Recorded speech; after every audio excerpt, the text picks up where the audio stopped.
Hello and welcome to new video. Ayushman Bharat card নিয়ে বড় update সামনে এসছে। অফিসিয়াল নোটিফিকেশান সহকারে আমরা বিস্তারিতভাবে আপনাদের সামনে ব্যাপারটা রাখবো। কারা পাবেন কারা পাবেন না, কিভাবে যাচাই করা হবে, সমস্ত ব্যাপারটা কিন্তু লেখা আছে। সঙ্গে থাকুন, দেখতে থাকুন। অবশ্যই চ্যানেলটিকে সাবস্ক্রাইব করে রাখুন বা পেজটিকে ফলো করে রাখুন। তো স্ক্রিনে এখন দেখতে পাচ্ছেন from the principal secretary health and family welfare department.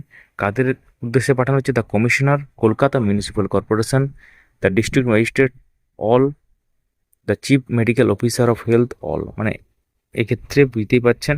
এবং সাবজেক্ট কী আছে? বেনিফিশিয়ারি ভেরিফিকেশন অ্যান্ড ইকেওয়াইসি, যেটা আয়ুষ্মান ভারত প্রধানমন্ত্রী জন আরোগ্য যোজনা। তো এখানে কি আছে ব্যাপার, সেটা কিন্তু এবার পরিষ্কারভাবে বাংলাতে আপনারা জানতে চলেছেন। তো স্বাস্থ্য ও পরিবার কল্যাণ দপ্তরের নতুন নির্দেশিকা অনুসারে এনএফএসএ ডেটাবেসযুক্ত উপভোক্তাদের ফিল্ড ভেরিফিকেশন এবং ইকেওয়াইসি প্রক্রিয়া শুরু হতে চলেছে। তো এনএফএসএ ডেটাবেসযুক্ত উপভোক্তা কারা, এখানে পরিষ্কারভাবে উল্লেখ করা আছে, দেখতে পাচ্ছেন। AAY, SPHH and PHH category. তো রেশন কার্ডে এগুলো লেখা থাকে, আপনারা জানেন। তো যারা এই ক্যাটাগরির মধ্যে পড়েছেন তাদের ক্ষেত্রে যে ভেরিফিকেশন সেটা কিন্তু হতে চলেছে। তো মূল বিষয়গুলো কি কি দেখতে পাচ্ছেন, নিচে আছে পরপর একদম। আয়ুষ্মান ভারত প্রকল্পে অন্তর্ভুক্তির জন্য বাড়ি বাড়ি যাচাই করা হবে। এনএফএস এর এওয়াই, এসপিএইচএইচ এবং পিএইচএইচ শ্রেণীভুক্ত পরিবারগুলিকে যাচাইয়ের আওতায় আনা হবে। যাদের ইকেওয়াইসি এখনও কমপ্লিট হয়নি বা সম্পূর্ণ হয়নি তাদের ইকেওয়াইসি সম্পন্ন করা হবে।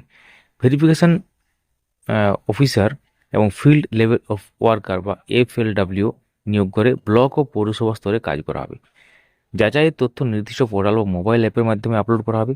গুরুত্বপূর্ণ তারিখটা একটু ভালো করে শুনুন। যাচাই ও ইকেওয়াইসি শুরু 9ই জুন 2026। কাজ সম্পূর্ণ করার শেষ তারিখ 25শে জুন 2026। জেলা প্রশাসন ও স্বাস্থ্য দপ্তরকে বিষয়টি টপ প্রায়োরিটি হিসাবে দ্রুত সম্পন্ন করার নির্দেশ দেওয়া হয়েছে। তাহলে যদি আপনার পরিবার এনএফএস এর রেশন কার্ডের আওতায় থাকে তাহলে আগামী দিনে ফিল্ড ভেরিফিকেশন জন্য প্রস্তুত থাকুন এবং প্রয়োজনীয় নথিপত্র হাতের কাছে রাখবেন। অবশ্যই সমস্ত আপডেটের জন্য আমাদের সাথে থাকুন, সাবস্ক্রাইব বা ফলো করে ভিডিওটি লাইক করুন, দেখার পর শেয়ার করে দেবেন। কমেন্টে জানাবেন যে আপনারা এই যে কার্ডগুলো বললাম আমরা, যে রেশন কার্ড সাধারণত হয়ে থাকে এওয়াই, এসপিএইচএইচ এবং পিএইচএইচ শ্রেণীভুক্ত, যদি আপনারা এই কার্ড ইউজ করেন বা এই কার্ডের ব্যবহারকারী হন, কমেন্ট করুন। Thank you so much for watching.